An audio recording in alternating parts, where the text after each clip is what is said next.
Learn to upload and verify leads on your email sender account efficiently. You go to lists and you basically click on new list over here. You have two options, either upload the list via CSV or upload it via a Google Sheet. You can paste the link of your Google Sheet and basically upload list leads from there, right?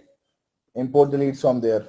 So what I'll do over here is that upload via CSV, download this sample file, and let me just open up the sample file and show it how it looks to you.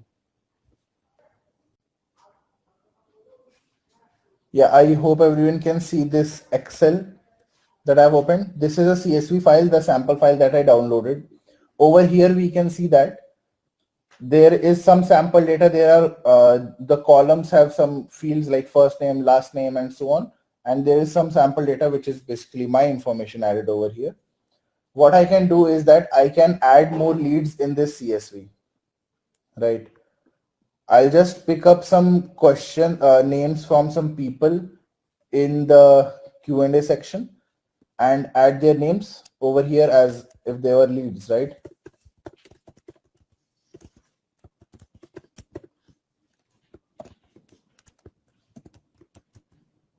Right, okay, this should be add in the last name. Next, their email address. I just add some dummy email addresses right now.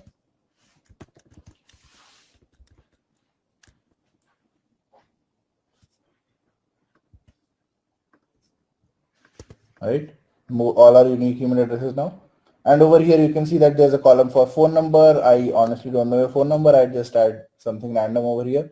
Company name, I do not know this, so I can just put in anything.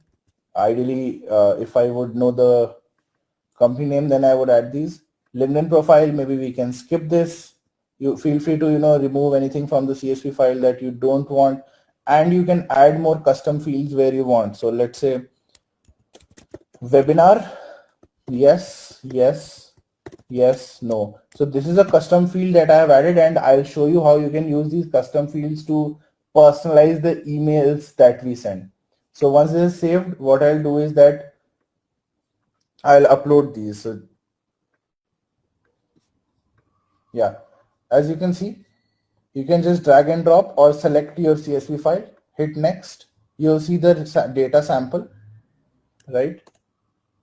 Over here, you need to map the variables. I will map the email column, phone number, we can skip. Webinar, you can see that we do not have a webinar column, right? What you can